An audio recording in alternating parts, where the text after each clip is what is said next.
ሳንፈልገው ሳናስበው የሚከሰቱ ግጭት በእኛ የዘመን ልኬታ ሳይቀር ያሳደሩብን ከባድ ጫና አያሌ ውድ ሀብቶቻችን እንድናጣ አድርጓል። አካታችነትን ከእርዳታ ጋር በአብዛኛው ስለሚያያዝ ነው እንደዚህ በሰፊው በሚጠበቀው ልክ እያደገ ያለው። የኢራን ጦር ከፍተኛ ባለስልጣን እንደገለጹት አሜሪካ በኢራን ግዛት ውስጥ በሚገኙ ደሴቶች ላይ ጦሯን የምታሰፍር ከሆነ የኢራን ጦር የራሱ ግዛት የሆኑትን ደሴቶች ጭምር በመደብደብ በአሜሪካ ጦር ላይ ከባድ ጉዳት ለማድረስ ወደ ኋላ እንደማይል አስጠንቅቀዋል። ሰላም ጤና ይስጥልን ውድ ተመልካቾቻችን እንዴት አምሽታችኋል? ከሀገሬ ቴሌቪዥን የሰዓቱን መረጃዎች ይዘን ቀርበናል። ሙሴ ከበደን እስከ ፍጻሜው አብራችሁን ቆዩ። በቀዳሚነት ወደ ተመለከተነው ርዕሰ ጉዳይ ስናመራ ሳንፈልግ በተነሱ የውስጥ ግጭቶች እንዲሁም ሌሎች ጦርነቶች ምክንያት የተፈጥሮ ሀብት አቅማችን ተመናምኗል ሲሉ ፕሬዝዳንት ታዬ አጽቀሥላሴ ገልጸዋል። ፕሬዝዳንቱ ይህን የገለጹት የኢትዮጵያ የዱር እንስሳት ጥበቃ ባለስልጣን 60ኛ ዓመት በዓሉን በዛሬው ዕለት ባከበረበት ወቅት ነው። ሚካኤል ኃይሌ ተጨማሪ አለው። ባለፉት 60 ዓመታት በኢትዮጵያ የዱር እንስሳት በመጠበቅ እንዲሁም ብሔራዊ ፓርኮችን በመገንባትና በማስተዳደር ላይ የሚገኘው የኢትዮጵያ ዱር እንስሳት ባለስልጣን የ60ኛ ዓመት ኢዮቤልዩ በዓሉን በዛሬው ዕለት በአድዋ ሙዚየም አክብረዋል። በመርሃ ግብሩ ላይ የተገኙት የኢፌዴሪ ፕሬዝዳንት ታዬ አጽቀሥላሴ እንደተናገሩት ሳንፈልግ በተነሱ የውስጥ ግጭቶች እንዲሁም ሌሎች ጦርነቶች ምክንያት የተፈጥሮ አቅማችን ተመናምኗልም ሲሉ ገልጸዋል። ኢትዮጵያ አቅም አሁን ላይ የሚታየው ብቻ አይደለም ያሉት ፕሬዝዳንቱ በተለይም የዱር እንስሳት ሀብቶቻችን በዘላቂነት ለመጠበቅ በተፈጥሮ ሀብት ላይ እየተሰሩ ያሉ ስራዎች ተጠናክረው መቀጠል አለባቸው ሲሉ አሳስበዋል። በየዘመናቱ ሳንፈልገው ሳናስበው የሚከሰቱ ግጭት በእኛ የዘመን ልኬታ ሳይቀር ያሳደሩብን ከባድ ጫና አያሌ ውድ ሀብቶቻችን እንድናጣ አድርጓል።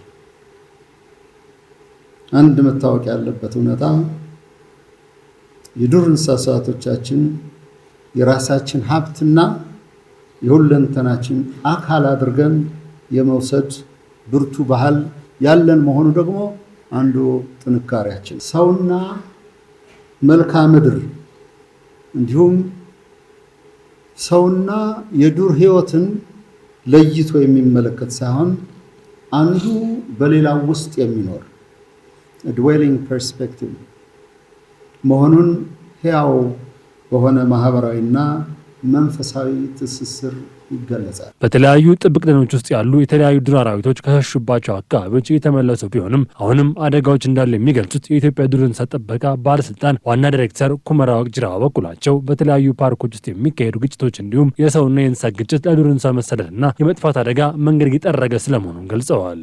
በአንዳንድ ጥበቃ ቦታዎች አካባቢ የጸጥታ ሁኔታ ለመረጋጋት በሰውና በዱር እንስሳት መካከል የሚፈጠር ግጭትና የአየር ንብረት ለውጥ አሁንም በጋራ መፍታት የሚገቡ ተግዳሮቶች ናቸው። እነዚህ ሰው ሰራሽና ተፈጥሯዊ ጫናዎችም መተኪያ የሌላቸውን የዱር ህይወት ሀብቶቻችን ላይ ከፍተኛ የህልውና አደጋ ደቅነዋል። የሀገራችን ልዩ ምልክት የሆነው ዋልያ የእነዚህ ችግሮች ሰለባ ከሆኑትና የህልውና አደጋ ከተጋረጡበት ውድ ሀብታችን መካከል አንዱ ነው። ስለሆነም በቀጣይ በተባበረ ክንድ ከትናንቱ እንዲሁም ከዛሬው በተሻለ የህግ ማስከበር ማጠናከር፣ ዘመናዊ ቴክኖሎጂዎችን በስፋት መጠቀም፣ የአካባቢ ማህበረሰብንና ዋና ተጠቃሚና ባለቤት ማድረግ፣ ከአጋር ተቋማት ጋር ያለንን ትብብር ማጠናከር፣ ጥናትና ሳይንሳዊ ምርምርን ማጎልበት የወደፊቱ የጥበቃ ስራችን መሰረታዊ አቅጣጫዎች ናቸው። ከ60 ዓመታት በፊት በኢትዮጵያ የዱር እንስሳትን ጥበቃ ለማስፋፋት ታስቦ በአዋሽ ብሔራዊ ፓርክ የተጀመረው የጥበቃ ስራ አሁን ላይ ከ100 ፓርክ በላይ መዘሉም ተገልጿል። በተለይም በማህበረሰቡ ጥበቃ የሚደረግላቸው ጥብቅ ደኖች ከጊዜ ወደ ጊዜ እያደጉ ስለመምጣታቸው የባለስልጣኑ ዋና ዳይሬክተር ገልጸዋል። በአንዳንድ አካባቢዎች ላይ የዱር እንስሳትን ደህንነት ለመጠበቅ በማሰብ በጥብቅ ደኖች አካባቢ የሚኖሩ ጎሳዎች እንስሳቱን የጎሳ አባል እስከ ማድረግ የደረሰ የጥበቃ ስራዎች በጋራ እያከናወኑ ስለመሆኑም አብራርተዋል። ከ60 ዓመታት በፊት በሁለት ብሔራዊ ፓርኮች የተጀመረው ዘመናዊ የዱር ህይወት ጥበቃ ጉዞ ዛሬ ላይ እንደ ሀገር ከ30 በላይ ብሔራዊ ፓርኮች፣ በርካታ የዱር እንስሳት መጠለያዎች፣ በአጠቃላይ ከ106 በላይ ልዩ ልዩ የዱር እንስሳት ጥብቅ ቦታዎች ባለቤት እንድንሆን አስችለዋል። ዛሬ ወደ ሰፊ የጥበቃ ቦታዎች አስተዳደር፣ የብሔራዊ ፓርኮች ልማት የብዝሃ ሕይወት ጥበቃ፣ ዘላቂ ቱሪዝምና የማህበረሰብ ተሳትፎ የተመሰረተ እንዲሆን አስችሎታል። ከቅርብ ዓመታትም ወዲህ በዘርፉ የተመዘገቡ ውጤቶች የሚበረታቱ ናቸው። የዱር እንስሳት ሀብት ወደ ነበረበት እንዲመለስ የራሱን አስተዋጽኦ እያበረከተ የሚገኘው የአረንጓዴ አሻራ እንቅስቃሴ ተጠናክሮ እንደሚቀጥል በመርሃ ግብሩ ላይም ተመላክተዋል። በተለያዩ ዘርፎች ውስጥ ሴቶችና ወጣቶችን አካታች የሆኑ አሰራሮች ሊኖሩ እንደሚገባ ይገለጻል። ይህም ሴቶችና ወጣቶች ድጋፍ እንዲያገኙ እንደሆነ አድርገው የመረዳትና የመስራት ልምዶች በስፋት ይስተዋላሉ። ነገር ግን አካታችነት ማለት እርዳታ ማለት ሳይሆን ዜጎች በዘላቂነት ራሳቸውን የሚችሉበትን ድጋፍ መስጠት ስለመሆኑ ተገልጿል። ደምሶሽ ፈራው ሴቶች፣ አካል ጉዳተኞችና ወጣቶችን ያማከሉ አካታች አሰራሮችን መዘርጋት እንዳለባቸው በምክረ ሀሳብ ደረጃ ሲነገር መስማት የተለመደ ነው። ይሁን እንጂ ተግባራዊ ከማድረግ አኳያ በሚፈለገው ደረጃ ስኬታማ መሆን እንዳልተቻለም ይነገራል። ለዚህም በምክንያትነት የሚነሱ በርካታ ጉዳዮች ያሉ ቢሆንም አካታችነትን ከቀጥታ እርዳታና ድጋፍ ጋር ማያያዝ ተጠቃሽ እንደሆነ ተገልጿል። እንደ ሀገር የነበሩ አሰራሮች ሲስተሙን አቃፊና ምቹ በማድረግ ፈንታ በቀጥታ መርዳት ላይ ትኩረት ያደረገ እንደነበረ በጾታና ማህበራዊ አካታችነት ላይ የሚሰራው ኤስኤንቪ የሊዋይ ፕሮግራም የጾታና አካታችነት አማካሪ ሀዊ ሰርቤሳ ይናገራሉ። አካታችነት ለንግድ ድርጅቶችም አዋጭ መሆኑን ማሳየት እንደሚገባ የጠቆሙት አማካሪዋ ብዙ ተቋማት አካታች አሰራርን እንደ ከፍተኛ ወጪ የሚቆጥሩት መሆኑና ማህበረሰቡም ቢሆን ተጋላጭ ክፍሎችን በእርዳታ ላይ ጥገኛ እንዲሆኑ የሚያደርግ የተሳሳተ አመለካከት እንዳለው አብራርተዋል። ይህንን ለማስተካከልም የመንግስት የልማት ድርጅቶች፣ የንግድ ዘርፉና የህብረተሰቡ ማህበራት በትብብር መስራት እንደሚገባቸው አሳስበዋል። ኢንክሉዥንን ወይም አሳታፊነትን ከእርዳታ ጋር ከድጋፍ ጋር ማያያዝ ስላለን የዚህ ሰዎች ሲስተሙን አቃፊ ከማድረግ አካታች ከማድረግ ምቹ ከማድረግ ይልቅ እነዚህን ሰዎች በቀጥታ መርዳት ላይ ያተኮረ ነበረ። ነገር ግን አሁን ላይ በደንብ ኢኖቬት የተደረገ እነዚህ አካል ጉዳተኞች፣ ወጣቶች፣ አነስተኛ ስኪል ያላቸው ሴቶችና ወጣቶች እንዲህ አይነት ኢኮኖሚ ውስጥ መግባት እንዲችሉ ኢኖቬሽኖች ምን እየመጡ ነው? ያንን ፕሮሞት ማድረግ ይጠበቅብናል ማለት ነው። እንግዲህ ቅድም እንዳልኩ አካታችነትን ከእርዳታ ጋር በአብዛኛው ስለሚያያዝ ነው እንደዚህ በሰፊው በሚጠበቀው ልክ እያደገ ያሉ። አሁን ላይ ግን አካል ጉዳተኞችን፣ ወጣቶችንና አነስተኛ ክህሎት ያላቸውን ሴቶች ወደ ዋናው የኢኮኖሚ እንቅስቃሴ የሚያስገቡ ፈጠራዎች እየመጡ መሆኑን ገልጸዋል። ኤስኤንቪ ከሊዋይ ጋር በመተባበር እንደ አውሮፓውያኑ አቆጣጠር ከ2017 ጀምሮ በኢትዮጵያ ተግባራዊ ሲያደርገው በነበረው ፕሮጀክት እስካሁን ድረስ ከ400 ሺህ በላይ የሚሆኑ ወጣቶችና ሴቶች የሥራ ዕድል መፍጠር እንደተቻለ ገልጸዋል።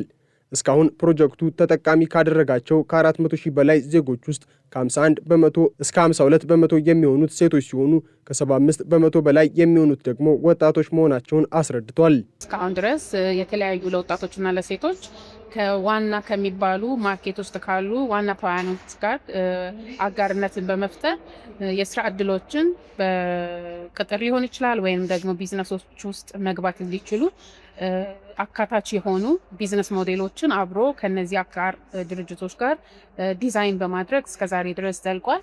ይህ ፕሮጀክት ለወጣቶች፣ ሴቶችና አካል ጉዳተኞች በቀጥታ ድጋፍና እርዳታ ከማድረግ ይልቅ በአጋርነት እኩል በመስራት ተጠቃሚ የሚሆኑበትን መንገድ ማመቻቸት ላይ እንደሆነም ተመላክቷል። አሜሪካ የኢራንን 9 ከተሞችና የባህር ዳርቻዎች መምታቷ ተዘግቧል።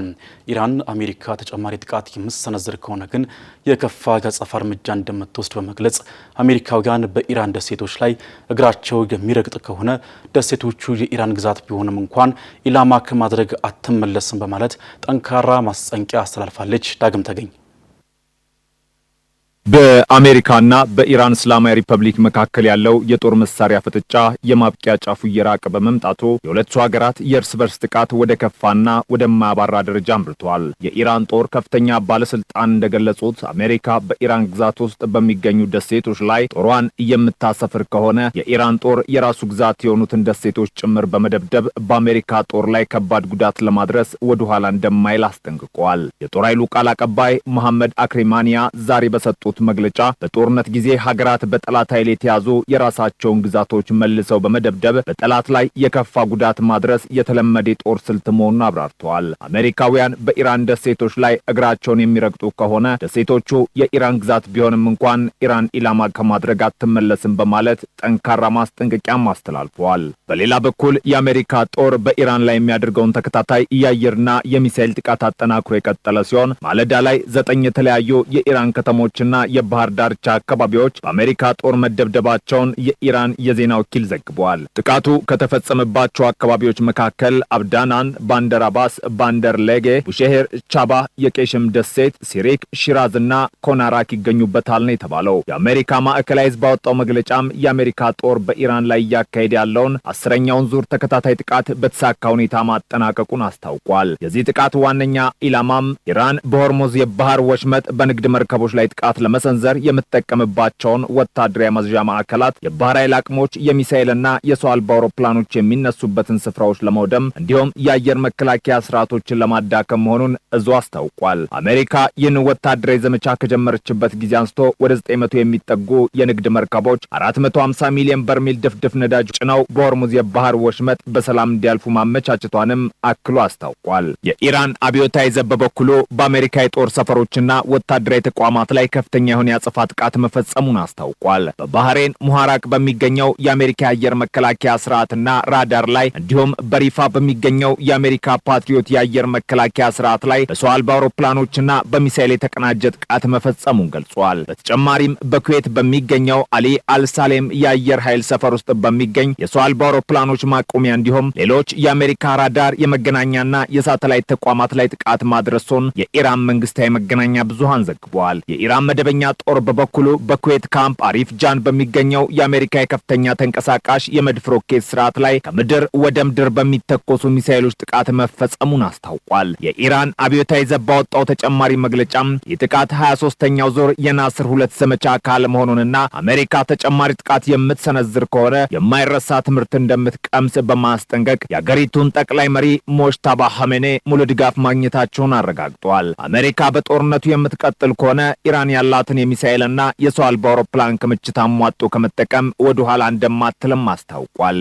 የኩዌትና የባህሬን መንግስታት በበኩላቸው በግዛቶቻቸው ላይ የተሰነዘረውን የኢራን ጥቃት አጥብቀው አውግዘዋል። የኳታር የውጭ ጉዳይ ሚኒስተር ባወጣው መግለጫም የኢራን ድርጊት የኩዌትና የባህሬን ሉዓላዊነትና ዓለም አቀፍ ሕግን የጣሰ ነው ያለው። የግብጽ የውጭ ጉዳይ ሚኒስተርም በተመሳሳይ የኢራንን ጥቃት ያወገዘ ሲሆን ድርጊቱ በፋርስ ባህረ ሰላጤ ያለውን ደህንነትና መረጋጋት አደጋ ላይ የሚጥል መሆኑን ገልጾ ከኩዌትና ባህሬን ጎን እንደሚቆም አረጋግጧል። በኩዌትና በባህሬን የአየር መከላከያ ስርዓቶች ሲሰሩ መዋላቸውና የጥቃት ማስጠንቀቂያ ደወሎች ሲሰሙ ማምሸታቸውን የአገራቱ የዜና ወኪሎች ዘግበዋል። የሆርሙዝ የባህር ወሽመጥ ጉዳይ የጦርነቱ ከፍተኛ የትኩረት ማዕከል ሆኖም ቀጥሏል። የኢራን አብዮታዊ ዘብ በሆርሙዝ የባህር ወሽመጥ ደቡባዊ መስመር ለማለፍ የሞከሩ 2 የነዳጅ ጫኝ መርከቦችን ኢላማ ማድረጉንና በተፈጠረው ፍንዳታ መርከቦቹ በሰዓት ተያይዘው ጉዟቸውን ለማቋረጥ መገደዳቸውን አስታውቋል። መርከቦቹ የተሰጣቸውን ማስጠንቀቂያ ችላ በማለት ደህንነቱ ባልተጠበቀ መስመር ለማለፍ ሞክሯል ያለው አብዮታዊ ዘቡ አሜሪካ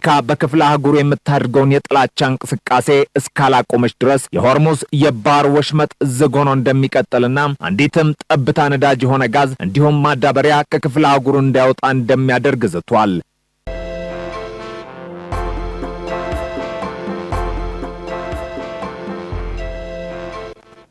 በተከታይነት ወደ አጫጭር መረጃዎቻችን አለፍን።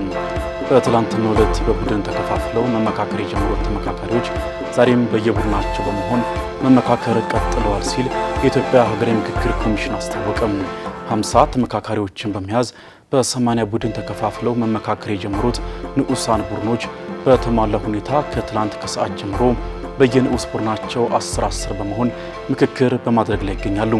ይህንን ሂደት ለማሳካት ኮሚሽኑ ከተለያዩ ተቋማት በሙያቸው በትምህርት ዝግጅታቸውና ለአጀንዳ ሀሳቦቹ ባላቸው ሙያዊ ቅርበት ብቁ ናቸው ብሎ ያመነባቸው 80 የሚጠጉ ባለሙያዎችን በማሰባሰብ በሀገራዊ ምክክር ጉባኤው ላይ እያሳተፈ ይገኛል። በሌላ በኩል በዚህ የሀገራዊ ምክክር ጉባኤ ከኢትዮጵያ ሲቪል ማህበረሰብ ድርጅቶች ጥምረት፣ ከተለያዩ የሙያ ማህበራት፣ ከኢትዮጵያ ሰብአዊ መብቶች ጉባኤና ከኢትዮጵያ ሰብአዊ መብቶች ኮሚሽን የተውጣጡ ከ50 በላይ ገለልተኛ የሀገር ውስጥ ታዛቢዎች የምክክር ሂደቱን እየታዘቡ ይገኛሉ።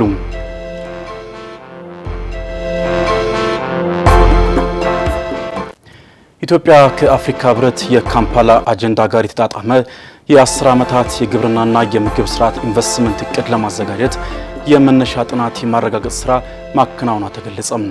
የግብርና ሚኒስቴር ከባለድርሻ አካላት ጋር ባካሄደው የምክክር መድረክ ላይ እንደ የሌማት ትሩፋትና የአረንጓዴ አሻራ ያሉ ሀገራዊ ንቅናቄዎች ከአህጉራዊ ማዕቀፍ ጋር እንደሚቀጥሉ ተገልጿል። በመድረኩ የቀረበው የካምፓላ አጠቃላይ የአፍሪካ ግብርና ልማት ፕሮግራም 6 ስትራቴጂካዊ ዓላማዎች ከኢትዮጵያ የምግብ ስርዓት ለውጥ ጋር ያላቸው መጣጣም አበረታች መሆኑ ተመላክቷል። በዓለም አቀፍ የምግብ ፖሊሲ ምርምር ኢንስቲትዩት የተዘጋጀው የባለፉት 10 ዓመታት የግብርና አፈጻጸም ትንተና ጥናት ቀርቦ የተገመገመ ሲሆን ጥናቱ ከተረጋገጠም በኋላ ለቀጣዩ ዕቅድ እንደ መነሻ ሆኖ እንደሚያገለግል በመድረኩ ላይ ተገልጿል።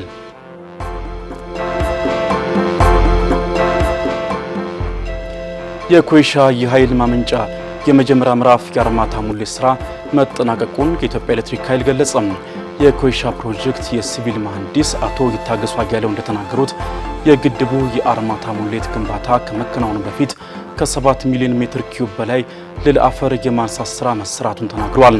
በአሁኑ ወቅትም ከ7.7 ሚሊዮን ሜትር ኪዩብ በላይ የአርማታ ሙሌት ውስጥ ከ6.2 ሚሊዮን ሜትር ኪዩብ በላይ የአርማታ ጥቅጥቅ ሙሌት መጠናቀቁን ጠቁሟል። ግንባታውን ለማፋጠን በሁለት ፈረቃ ለ24 ሰዓታት እየተሰራ እንደሚገኝም አቶ ይታገሱ ገልጸዋል። ፕሮጀክቱ በኢትዮጵያ የኃይል ልማት ዘርፍ ከታላቁ የኢትዮጵያ ህዳሴ ግድብና ከግቤ 3 የኃይል ማመንጫ ጣቢያዎች ቀጥሎ 3ኛ ደረጃን የሚይዝ መሆኑን ተቋሙ ገልጿል።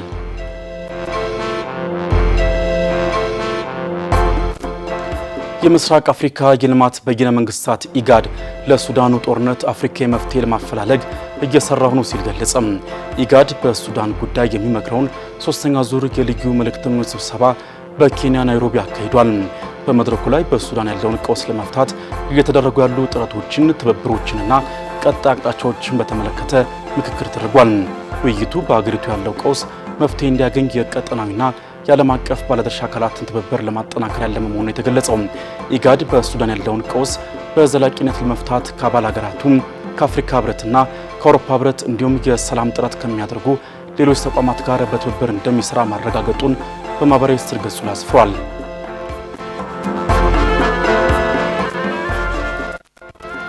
በመጨረሻም የደቡብ ምስራቅ እስያ ሀገራት ማህበር አሲያን የውጭ ጉዳይ ሚኒስትሮች ዓመታዊ ስብሰባቸውን በፊሊፒንስ ዋና ከተማ ማኒላ ጀምረዋል።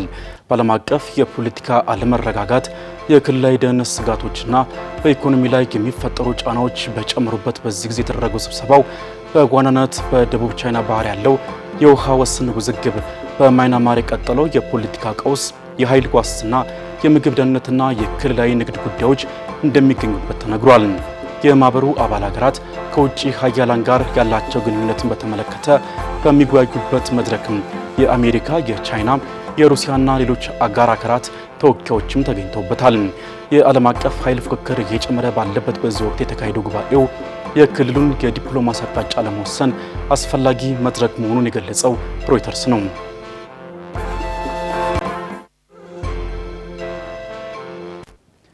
በተደጋጋሚ ጊዜ እጃቸውን የሚታጠቡ በር መቆለፍና አለመቆለፋቸውን የሚጠራጠሩ ሌሎች ያደረጓቸውን ነገሮች የሚዘነጉና እነሱ ከፈለጉት አቀማመጥ ውጪ ሲሆን የሚረበሹ ሰዎች በዙሪያችን ይኖራሉ። ድርጊቱ ቀላል ይመስል እንጂ ራሱን የቻለ የአእምሮ ሕክምና የሚሻው ጉዳይ መሆኑን የሕክምና ባለሙያዎች ይገልጻሉ። የዛሬው የጤና አዳም ትኩረቱን እዚህ ላይ አድርጓል። ወደ ዞን ለፍ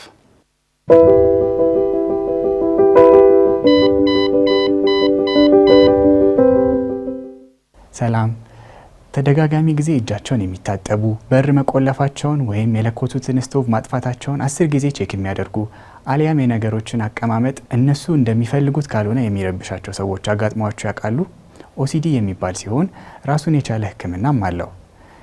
ዶክተር ቢኒያም ፍሳ ነኝ። አብራችሁን ቆዩ። ኦሲዲ አእምሮ ላይ የሚከሰት ችግር ሲሆን ብዙዎች ይህ የአእምሮ ህመም እንደሆነና ሕክምና እንዳለው አያውቁም። በዚህ የተነሳ ለሰው ሳይናገሩት እየተሰቃዩ ይኖራሉ። ለመሆኑ ምልክቶቹ ምንድን ናቸው? የመጀመሪያው ክፍል ኦብሰሽን የምንለው ሲሆን ኦሲዲ ያለበት ሰው ተደጋጋሚ ግን ምክንያታዊ ያልሆኑ ሀሳቦች ወደ አእምሮ ሲመጡ ነው። ለምሳሌ በሩን ከቆለፉት በኋላ አልቆለፍኩትም ብሎ ማሰብ፣ ቆሻሻ ነካኝ፣ ያስቀመጥኳቸው እቃዎች በደንብ አልተደረደሩም፣ በደንብ ካላስተካከልኳቸው የሆነ መጥፎ ነገር ይከሰታል።